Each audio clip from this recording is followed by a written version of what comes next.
Bonjour à tous, aujourd'hui on se retrouve sur la Seat Leon TDI 150. Je vais vous montrer comment réaliser un diagnostic ODB2 donc avec le logiciel VAGcom. On voit ça tout de suite.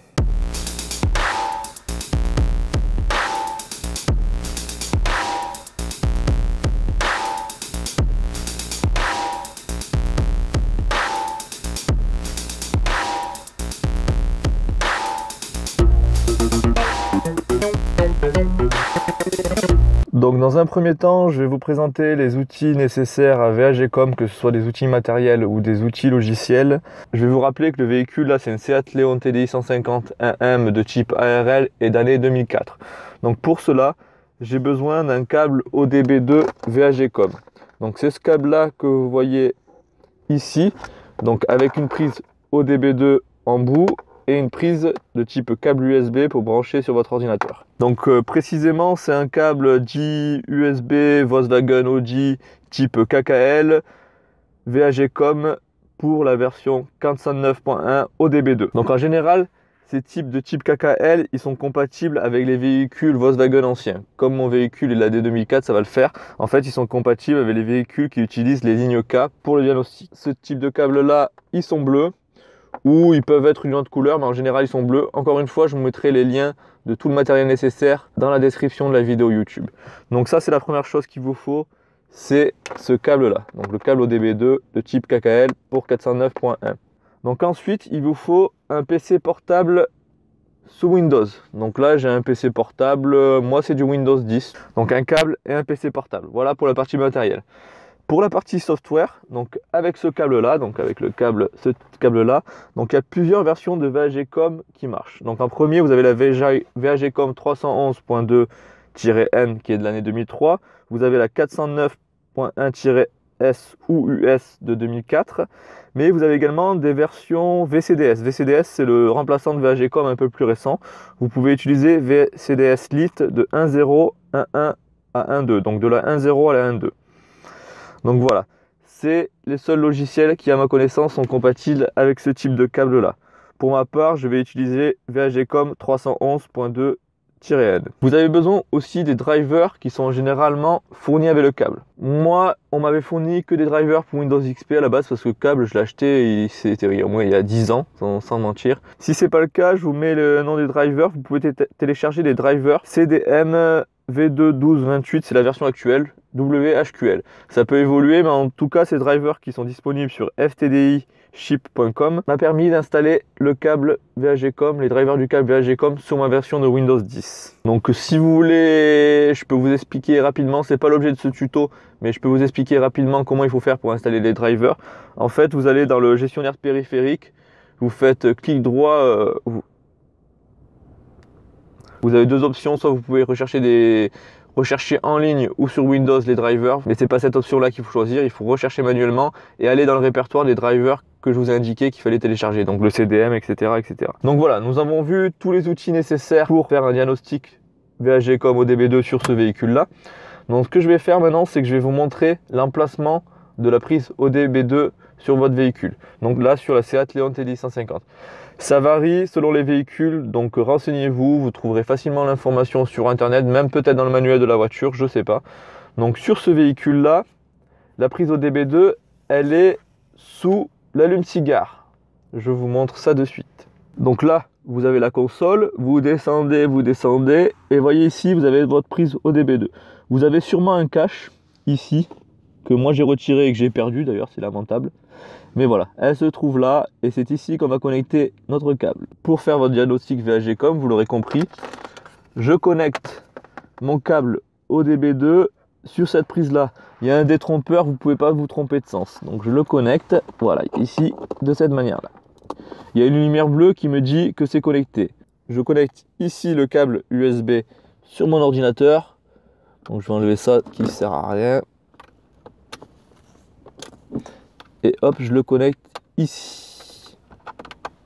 Bien sûr dans le bon sens, voilà, de cette manière-là. J'allume mon PC.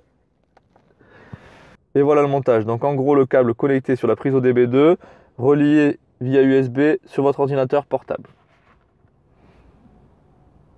Donc là, vous arrivez sous Windows, je vais vous montrer comment on lance VHGCOM et comment on l'utilise. Donc là, je me log sur mon Windows classique et on se retrouve sur le PC directement pour vous faire voir comment on fait un diagnostic VHGCOM. Donc vous allez chercher votre VHGCOM. Moi, il est installé ici. Donc je lance VHGCOM.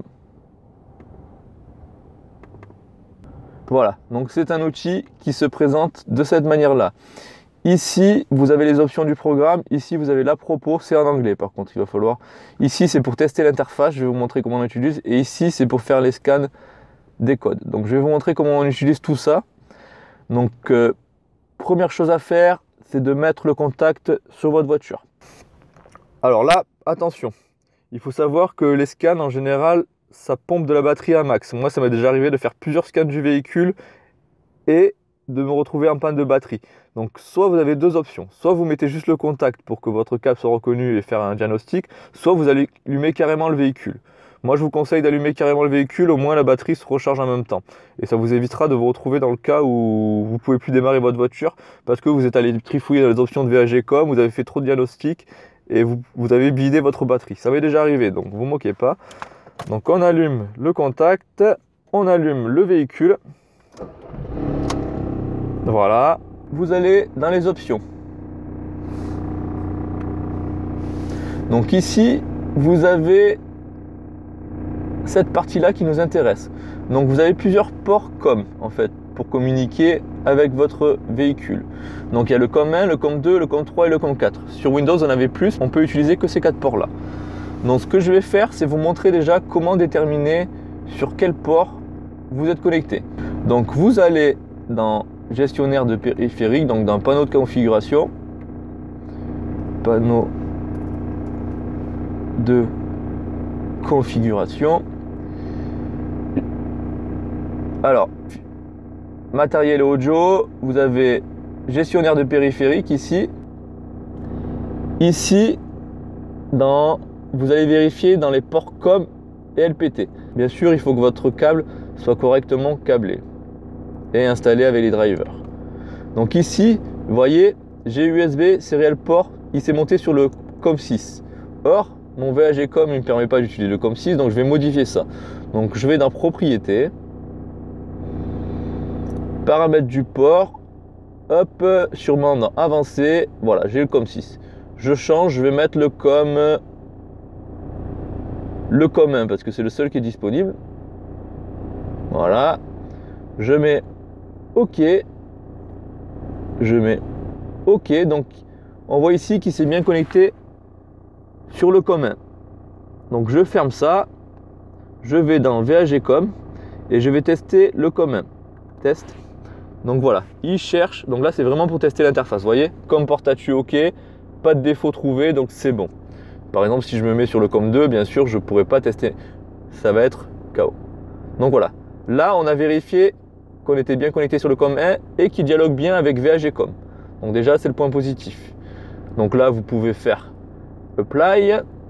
Ensuite, vous avez la possibilité de tester votre interface ici en cliquant sur ODB2. Je vous montre, je clique sur ODB2. Donc là, il check l'interface, il vérifie. Interface trouvée et prête. Donc voilà, interface trouvée, protocole, blablabla. ODB2 software should work. Donc ça devrait marcher, il nous dit. Donc là, c'est bon. Ensuite, vous allez dans Autoscan. Là, vous avez dans Autoscan.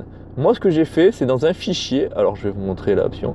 Il y a deux options. En fait, vous pouvez sélectionner individuellement les modules que vous avez interrogés. Donc, vous voyez, il y a le module 1 Engine, le 3 ABS Break et tout ça. Vous pouvez le faire manuellement là. Mais moi, ce que j'ai fait, c'est que j'ai modifié mon fichier. J'ai modifié un fichier directement dans VHGCOM. Je vais vous montrer. Donc, je baisse ça. Je baisse ça. Je ferme ça si on n'en a plus besoin. Dans VHGCOM, j'ai Autoscan. Ici, j'ai rajouté ma Léon en numéro 1. Vous voyez, vous avez des codes qui sont prédéfinis. Vous pouvez très bien utiliser celui-là. Donc moi, j'ai mis 01 Léon TDI 150 LGDA, le garage d'Arty. Je me fais ma dédicace, pas de souci. Je vais scanner. Donc le module 1, c'était le module Engine. Le module 3, c'était les ABS Break, etc., etc. Là, j'ai mis la liste des modules que je voulais scanner. Ce qui va me permettre, au lieu Je relance VAGcom, ce qui va me permettre, au lieu d'aller sélectionner les modules 1 à 1 et de faire un scan 1 à 1 des modules, d'aller dans Autoscan. Voilà. Après, c'est à configurer selon les véhicules. Moi, je l'ai configuré pour mon véhicule. Donc là, je fais ça. Je choisis mon 1 Leon TDI 150 LGDA. Donc, il va me scanner 1, 3, 8, 17, 19, 46, 56. Donc, je démarre mon scan. Hop, start. Et voilà, donc il part. Voilà, le scan s'effectue. Donc, on attend. Voilà, il trouve les caractéristiques du véhicule, c'est un litre 9 et un litre 10, le numéro de série. No fault code found sur le 01, donc on n'a pas de problème niveau moteur.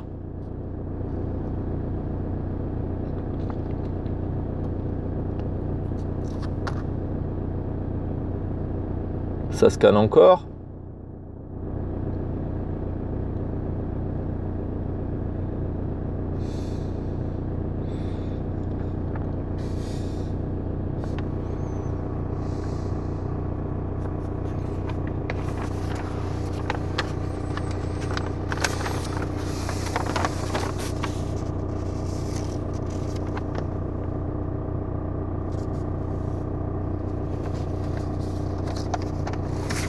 Ça peut prendre du temps, c'est pour ça que je vous dis que ça pompe un peu de la batterie si vous ne démarrez pas votre véhicule.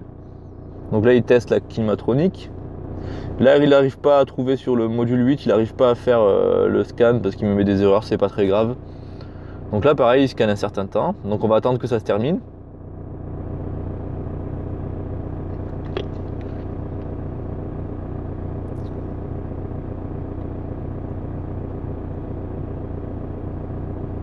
Voilà, il fait module par module.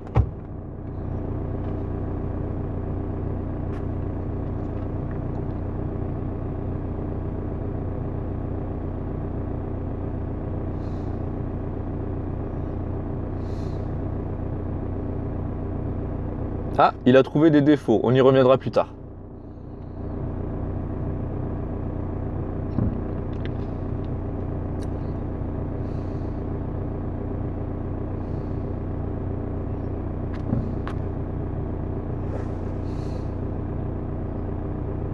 Il a trouvé aussi un défaut sur Radio Antenna et il a fini, vous voyez.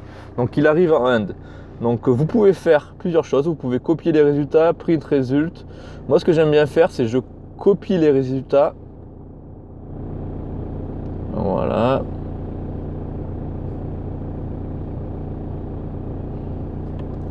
Je fais un nouveau fichier texte en général. Nouveau document de texte que j'appelle VAGcom avec la date du jour. On est le 25/04/2019. Voilà. Comme ça, j'ouvre, je copie. Donc comme ça, j'ai sauvegardé le résultat du scan et je peux y revenir ultérieurement. Donc j'enregistre, voilà, dans un fichier texte classique, ça vous savez faire. Donc j'ai des défauts, notamment sur la centralisation. On va y revenir. Je peux faire clear resus pour, voilà. Tac, je peux faire close. Donc on est revenu sur l'interface VAGcom. Moi je vais vous montrer comment effacer les codes défauts. Donc imaginez, j'ai fait la réparation sur ma centralisation, j'y reviendrai plus tard, hein, sur les codes défauts, on verra.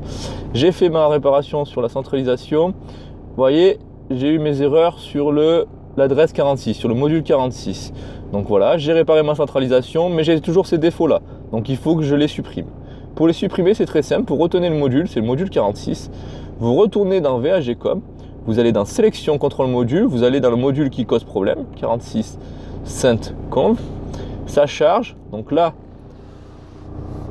ça fait le scan. Comme je vous ai montré, c'est le scan sur le module 46, donc de manière unitaire. C'est pareil que l'autoscan, sauf que dans l'autoscan, j'ai défini les modules que je voulais scanner dans un fichier et ça le fait de manière automatique. Vous allez dans Fault Code, ici. Donc ici, il va vous sortir les 3 défauts. Donc vous avez le choix, vous pouvez les imprimer, vous pouvez les copier, mais vous pouvez les clairer aussi. Donc là, je vais faire clear code 05. Voilà. Et ainsi, voilà, no fault code found. Ainsi, mes défauts ont été supprimés. Voilà. Et si ils étaient amenés à revenir lors d'un scan, je vais rouler. S'ils sont amenés à revenir ultérieurement, c'est bien sûr que la réparation n'a pas tenu. Donc voilà un petit peu pour la démonstration sur VHGCOM. Donc on a fait le tour, on a vu comment installer les drivers de manière sommaire, on a vu comment détecter sur quel port COM et comment câbler notre câble de manière à ce que ça puisse communiquer sur le bon port COM, ça on sait faire. On a vu comment scanner les défauts, comment les enregistrer dans un fichier texte pour les sauvegarder ultérieurement et comment aller voir dans un module unitairement les défauts pour pouvoir les supprimer. Donc voilà, donc je ferme l'interface VHGCOM. Donc là vous avez le Hubot, je vous montre, c'est la propos avec la licence, etc. Bon, il n'y a pas de souci. Et vous fermez ici. Donc là ce que je vous propose, c'est maintenant de voir comment je sais à quoi correspond le défaut relevé par VHGCOM. Il y a une technique très simple qui consiste à aller sur Google et taper votre défaut. Et en général, il va vous amener sur le site Rostec qui est pas mal détaillé. C'est en anglais, mais vous y trouverez des explications. Donc on fait ça de suite. Donc vous ouvrez votre navigateur. Donc là, j'ai déjà des conneries d'ouvertes. Vous allez sur Google. Classique. Hein. Google est votre ami. Vous ouvrez, si nécessaire, votre fichier. Vous copiez votre code défaut. Je vais prendre lui. Implausible signal intermittente. Je copie ça dans Google. Voilà. Hop. Je tombe donc sur le wiki de Rostec. C'est là où c'est le plus détaillé pour moi. C'est là où je vais voir ce qui se passe en général. Donc je vais dessus. Donc ça charge. On va espérer que le site n'est pas down au moment pour faire le tuto. Ça serait un peu con. Si je fais entrer là. Voilà. Donc il a trouvé. Donc vous voyez, là ce qui me sort sur ce défaut là, il me dit vérifier les connexions et les connecteurs. Donc c'est ce que je vous disais, en fait j'ai un problème sur ma centralisation, je vais vous montrer d'ailleurs. Sur ma centralisation, j'ai beau appuyer, que ce soit avec la clé ou ici, en général ça ne marche que très rarement. Attendez, je vais essayer de vous le faire marcher.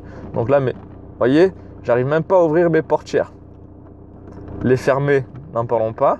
Donc voilà. Donc c'est tout à fait normal qu'il me retrouve ces défauts là.